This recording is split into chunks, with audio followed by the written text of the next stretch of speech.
আজ 4 মাস হতে চলছে সরকারের বয়স। আজ পর্যন্ত মাননীয় স্বরাষ্ট্রমন্ত্রীকে কোনো বিষয়ে ধন্যবাদ জানাইনি। আজকে আমি মন থেকে ধন্যবাদ জানাচ্ছি এই বিলটি মাননীয় মন্ত্রী নিয়ে আসার কারণে। বিলটি তো এনেছেন ডাক টেলিযোগাযোগ মন্ত্রী মাহবুব আনাম সাহেব। আপনি স্বরাষ্ট্রমন্ত্রীকে ধন্যবাদ দিচ্ছেন। সরি মাননীয় স্পিকার। মাননীয় সদস্য মোহাম্মদ আমির হাফজা, কুষ্টিয়া 3, 2 মিনিট। আসসালামু আলাইকুম। মাননীয় স্পিকার, সাইবার সুরক্ষার সংশোধনী বিল 2026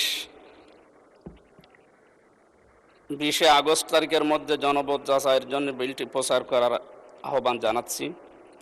আমি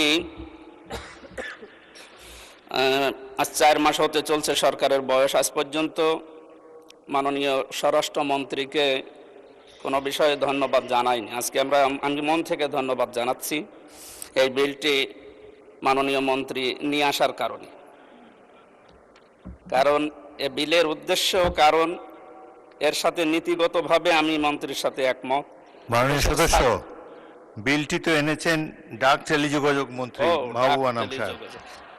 আপনি স্বরাষ্ট্রমন্ত্রীকে ধন্যবাদ দিচ্ছেন। সরি মাননীয় স্পিকার।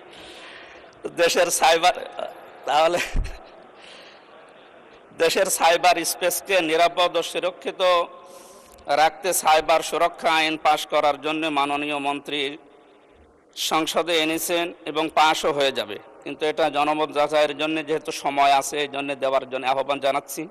এখানে কোরআন হাদিসের যে বিষয়গুলো এই সাইবারের বিষয়ে আমরা পেয়েছি, তার ভিতরে সূরা নিসার 149 নম্বর আয়াতে আল্লাহ রাব্বুল আলামিন এ বিষয়ে বিস্তারিত ব্যাখ্যা দিয়েছেন। ইন তুবদু খায়রান আও তুখফুহু আও তাফু আন সুইন ফাইনাল্লাহা কানা আফুওয়ান কাদিরা।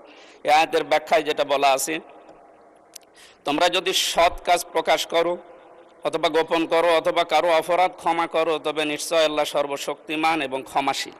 এই আয়াতের ব্যাখ্যার দ্বারা বোঝা যায়, বাংলাদেশে আমরা এর আগে মাননীয় সংসদ সদস্যদের মাধ্যমে যেটা শুনলাম, সাইবারের দ্বারা অ্যাটাক যে বিষয়গুলো সবচাইতে বেশি হয়, সেখানে রাজনৈতিক ব্যক্তিবর্গের নামই বেশি আসে। ধন্যবাদ মাননীয় সদস্য।